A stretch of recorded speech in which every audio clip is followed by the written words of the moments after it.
E aí pessoal, tudo bem com vocês? Olha só, como todo brasileiro que gosta muito de futebol, estava eu hoje pensando aí nas grandes equipes que nós já tivemos na história do futebol, pensando nos grandes jogadores que nós já tivemos na história do futebol e as posições que cada um desses grandes jogadores ocupou, né? Aquela coisa que a gente pensa muitas vezes em selecionar aí os grandes elencos da história, né? Se nós pudéssemos pegar jogadores de várias épocas e adicionar todos eles no mesmo time e montar um grande time ideal.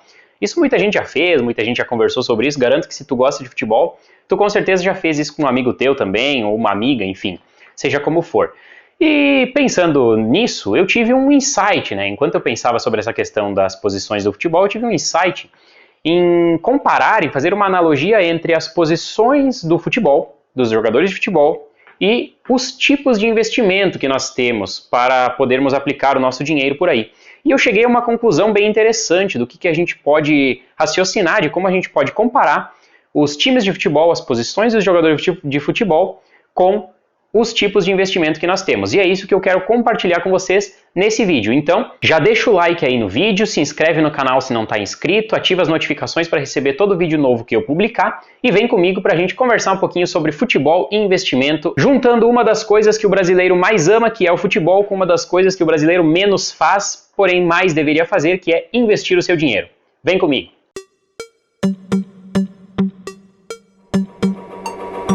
Bom, pessoal, seguinte, a primeira posição que a gente vai explorar aqui é o atacante. Qual é a função do atacante num time de futebol? Obviamente é marcar gols. Quanto mais gols um atacante marcar, melhor esse atacante é. Melhor ele aproveita suas características em prol da sua equipe, né?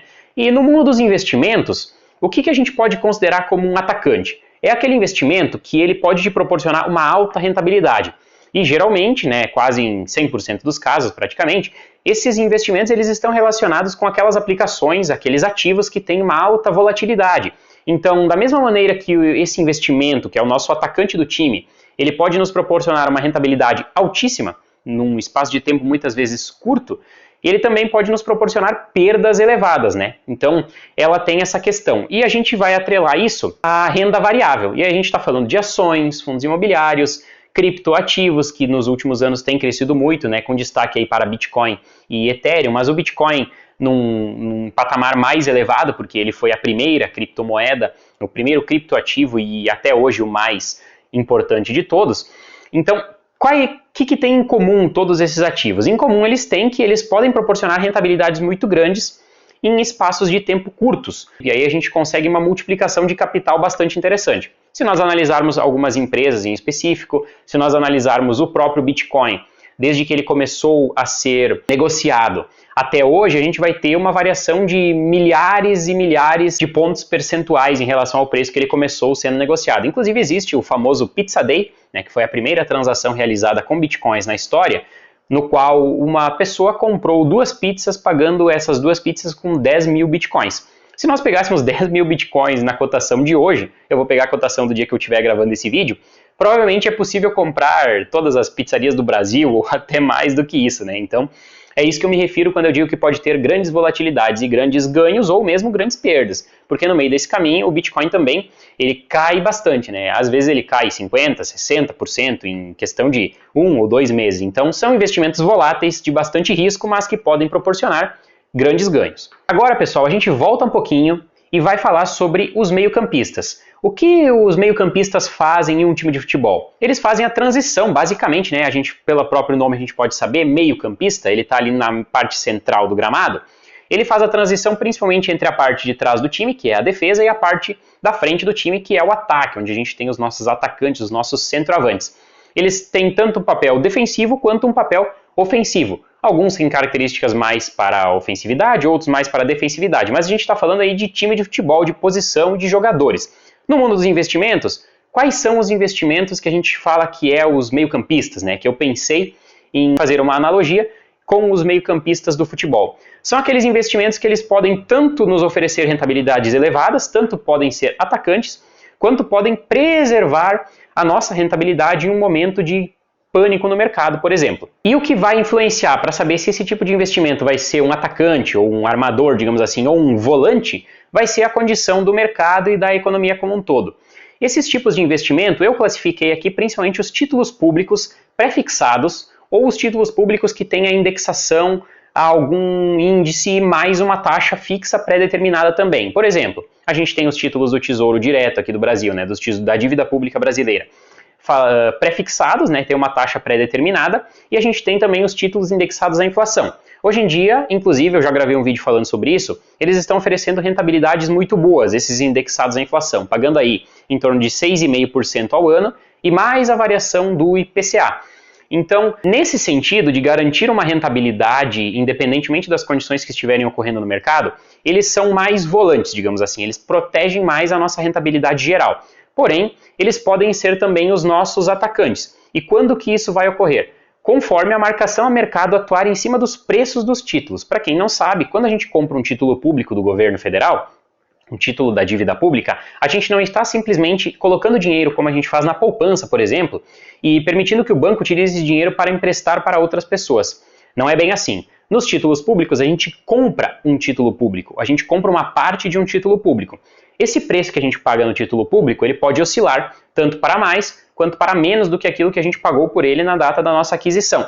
E isso vai depender principalmente da economia do país que está ofertando esses títulos públicos e no topo do ranking dos fatores que influenciam está a taxa de juros. Se quando a gente compra o título a gente tem uma taxa de juros elevada e ela cai com o passar do tempo, o preço que nós pagamos no nosso título ele vai aumentar, porque ele precisa ter um valor determinado lá no dia do vencimento. Então, se a taxa de juros agora é menor, o valor do título tem que ser maior, porque senão ele não chega nesse valor determinado.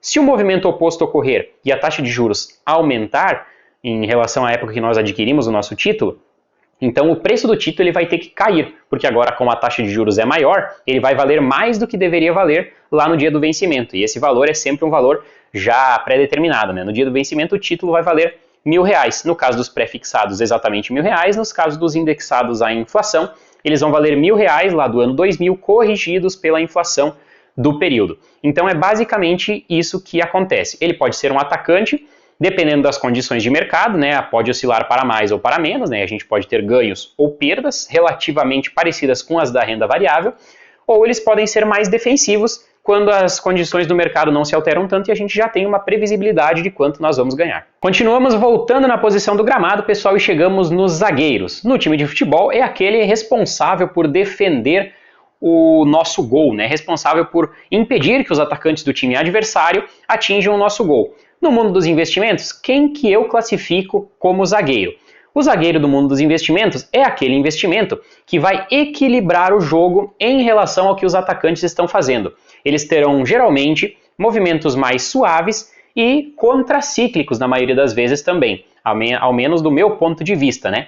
Inclusive, se você acha diferente, ao final do vídeo, você deixa aí nos comentários, né? Qual é a sua opinião a respeito da posição do futebol e o tipo de investimento. Então, na minha opinião, são esses investimentos que têm movimentos mais suaves, né, eles oscilam menos, e eles podem ser, ou na teoria serão, geralmente, contracíclicos. O que significa dizer que um investimento é contracíclico? Significa que quando o mercado da renda variável, por exemplo, das ações estiver desabando, esse mercado que a gente tem dos investimentos da zaga, na nossa proteção, os contracíclicos, eles estarão subindo. Uma das características principais desses investimentos que eu posicionei como zagueiros da minha carteira, da minha rentabilidade, é a incapacidade de gerar fluxo de caixa. Por que ele não tem capacidade de gerar fluxo de caixa? Porque, geralmente, esses investimentos da zaga são as reservas de valor. O que seria a reserva de valor? Por exemplo, metais preciosos como ouro e prata, áreas de terra, ou terrenos, por exemplo, também podem ser reservas de valor, eles vão acompanhar a desvalorização da moeda, ou seja, a nossa inflação, e aí no futuro eles mantêm aquele valor, a gente consegue vender no futuro preservando o poder de compra que nós temos hoje. O Bitcoin caminha, talvez, para ser uma reserva de valor, eu acredito nisso, muitas pessoas também acreditam, outras nem tanto, mas enfim, o tempo precisa provar, né? O ouro é uma reserva de valor, a prata é uma reserva de valor, o Bitcoin, ele tem um longo caminho aí pela frente, né? Ele tem o que aí? 12, 13 anos de mercado, então ele está muito longe ainda, mas ele tem todas as características necessárias para se tornar, de fato, uma reserva de valor muito importante. Então esses seriam os investimentos da zaga, a nossa reserva de valor que protege o nosso patrimônio, protege a nossa rentabilidade, a nossa carteira, das imprevisibilidades do mercado. Chegamos, por fim, pessoal, ao goleiro. Qual é a função do goleiro num time de futebol? Impedir que o nosso time tome um gol, né? E nos investimentos, o goleiro é aquele tipo de investimento que impede que tudo vá por água abaixo, que impede que tudo desabe. Ele está sempre lá salvando a nossa carteira, salvando a nossa rentabilidade, para impedir que nós vamos ao abismo, que nós vamos à falência, impedir que estejamos frágeis. Que tipo de investimento é esse? É aquele investimento que ele não está suscetível à oscilação do mercado e pagam uma rentabilidade previsível. Quais os tipos de investimentos que nós podemos considerar nesse caso? Aqueles que todo mundo já está cansado de falar e também cansado de ouvir da parte de quem está acompanhando o conteúdo, que a gente fala que tem que ser a nossa reserva de emergência. E aí a gente vai para Tesouro Selic, CDB, LCI, LCA e até mesmo a poupança, pessoal. Pois é, a poupança também se encaixa aqui, apesar da rentabilidade dela geralmente ficar devendo em comparação aos 4 anteriores que eu citei, LCI, LCA, Tesouro Selic e o CDB. E por quê? Porque todos esses tipos de investimento, eles têm a sua rentabilidade pós-fixada e eles não têm um valor determinado. Por exemplo, qual é a grande diferença entre investir no Tesouro Selic, pagando a rentabilidade da taxa Selic, e investir no Tesouro pré-fixado? É que o Tesouro Selic, ele vai simplesmente acompanhar a variação da taxa Selic. Conforme a taxa Selic sobe, o teu investimento também aumenta a rentabilidade. Conforme a taxa Selic cai, o teu investimento também perde a sua rentabilidade. Porém, como o Tesouro Selic geralmente tem ausência, né, ele não possui aquela taxinha pré-determinada lá na hora que a gente compra o título, a gente não tem uma variação no preço dele. É exatamente isso, ele simplesmente vai render o que a taxa Selic estiver rendendo. Então, no momento de necessidade, se a gente precisar vender o que a gente tem em posição do Tesouro Selic, a gente não tem uma valorização ou desvalorização, que a gente não sabe de maneira previsível quanto que vai ser, e em comparação ao que a gente tem com o Tesouro prefixado e o indexado à inflação, o IPCA+, porque ele não tem aquela taxa fixa pré-determinada. Então, o título ele simplesmente está oscilando conforme as condições de mercado.